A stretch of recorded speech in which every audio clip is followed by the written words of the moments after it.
Salea Jen, and welcome back to my YouTube channel. So, merong nag-message. So, ayaw niya daw sabihin yung name niya kasi daw may Marites daw. Siguro nanonood din tong Marites sa sa YouTube ko. Basta sabi niya, "Hi ma'am, gandang morning. Dito na ako mag-message kasi dami Marites sa wall.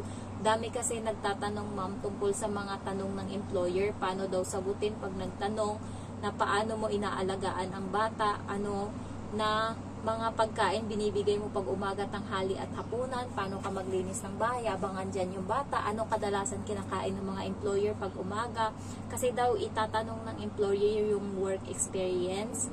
Hide mo na lang ako ma'am, baka makita ni Maring Tess new follower here, God bless ma'am.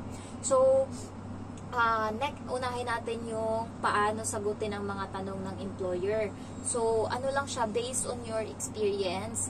Kung wala kang experience, magsulat ka sa notebook and sahuluin mo kung ano yung trabaho mo, ganyan-ganyan. So, maglagay ka doon ng work experience and basahin mo. Ganun kasi ginawa ko nun. And yung mga tanong ng employer is basic lang naman yan. Sasabihin nila ngayon kung ano yung trabaho mo as a domestic helper. Ngayon, maglinis, cleaning the house, ironing, ayan, washing the dishes, and make sure that the kitchen and the toilet are very clean because that's to avoid food poisoning. So, sa King's Manpower, meron silang papel na may question and answer portion. So, naiwan ko kasi yung ganyan ko sa Pinas, yung may question and answer. Hindi ko lang alam kung naka-vlog ako nung mga unang-una ko pa talaga na vlog kung meron doon, pero may mga questions sila doon about sa mga employer, and then kung paano ipa-burp yung bata. So, kailangan, kung pagkatapos magpadede, ano ang gagawin. So, sabihin mo na, I let the baby burp first, tapos ano pa ba? Nakalimutan ko na yung iba. Basta yung about sa employer, kapag nag-apply kayo sa agency, bibigyan naman kayo niya ng tips, pero sa Light in Hope wala. Kaya medyo advantage din sa akin na nag-apply muna ako sa Kings kasi meron silang kodigo doon na pinakape sa amin, na pinaserox namin. So, doon nakakuha ako. Kaya pagsalang ko sa Light in Hope, may mga may mga baon na akong bala.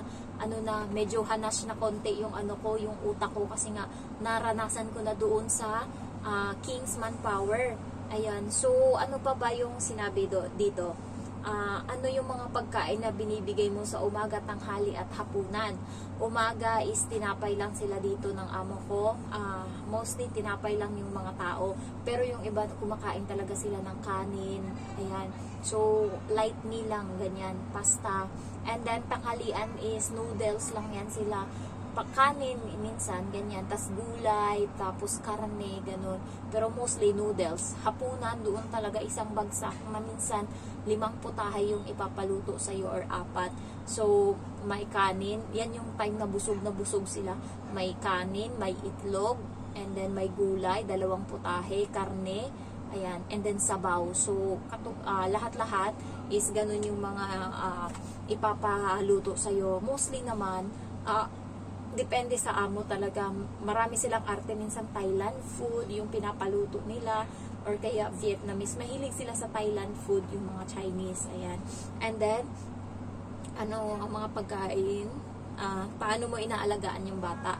Basta tinuro lang sa akin kung paano siya paliguan, pagkagising niya, kasi nandun yung mga toothbrush niya sa loob. So, yung cotton pad, yun yung pinapanglinis ko sa bibig niya muna. And then, tanggalan ko siya ng diaper, and then lagyan ko ng panty and short, and then pakainin ko na kaagad siya ng breakfast. Yung breakfast niya minsan cereal, or minsan naman is itlog na scrambled egg, or minsan tinapay. So, and then basahan ko siya ng libro. Pagkatapos noon, 1 to sawa na kaming maglaro. Ayan, so laro na kami hanggang sa magising yung amo kong babae, and magising yan minsan kapag walang pasok, 12:00. So, sasabihin sa akin yan na ito, lulutuin sa tanghali, kanin, gulay, itlog, and then karne. And then pagkatapos niyan, magluluto na ako, iwanan ko yung bata naglalaro. Tapos pag natapos niyan, tawagin ko na yung bata na pakainin, yung amo kong babae, sabihan ko na naluto na yung pagkain. Basta yung bata, pagluto na pagkain, papakainin ko na, bahala yung nanay dyan kung kakain siya or hindi.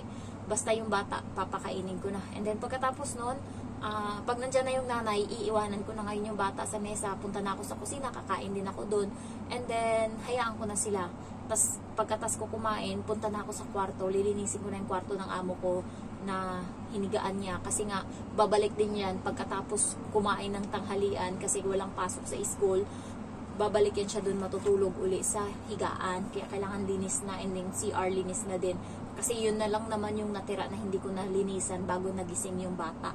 And then maglalaba na din ako niyan, sabay-sabay na laba, and then pagkatapos ko sampay, and then pagkatapos ko lahat balik ako sa kusina, ako doon, maghugas kasi tapos sila kumain, and then maglalaro na uli kami ng bata hanggang alas 6. And then, magising na yung nanay, mga hapon na, sabihin na, ganito yung hapunan. Ayun, naiikot lang yung buhay ko sa ganyan kapag walang pasok yung bata.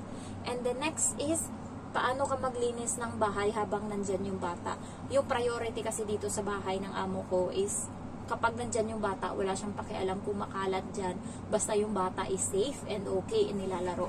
Kaya, alam ng amo ko, nung bago ako dito, sinasabi niya sa akin, hayaan ko yung mga gawaing bahay, focus lang ako sa bata.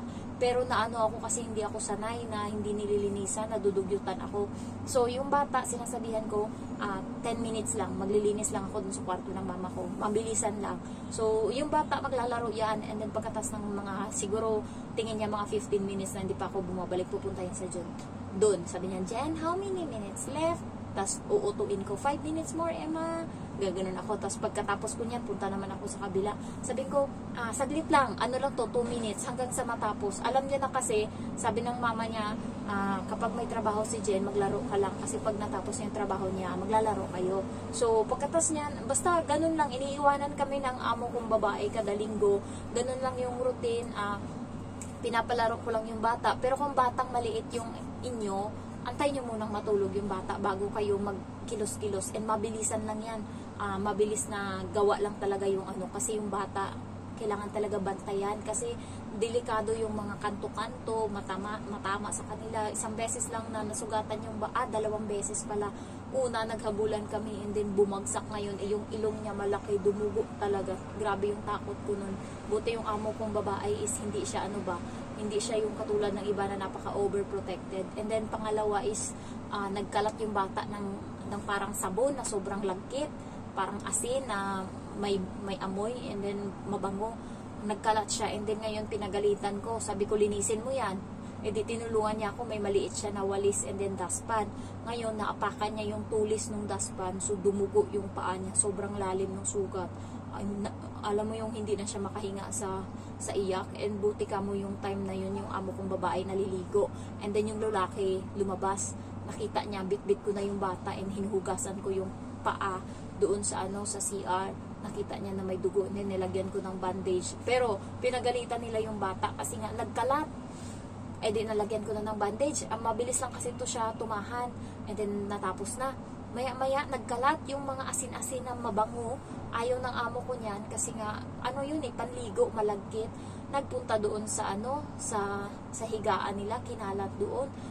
Doon napagalitan siya imbis na ako yung mapagalitan kasi nga yung bata. Sinabi ko naman sa nanay na naapakan niya yung dustpan. Sinabi din ng bata. So, imbes na ako yung mapagalitan, yung bata yung napagalitan kasi nagkalat. Kasi daw, pa ba? Ayun lang naman so far. Gusto mo bang job role done? Siya pala yung nagtanong. So, ayun lang naman so far yung mga ginagawa ko. And, basta pag nandito kayo, magdala lang kayo ng notebook kasi yan yung mga basihan nyo kapag nakakalimot kayo. Ayan. So, thank you for watching and good luck. I love you all. Bye-bye.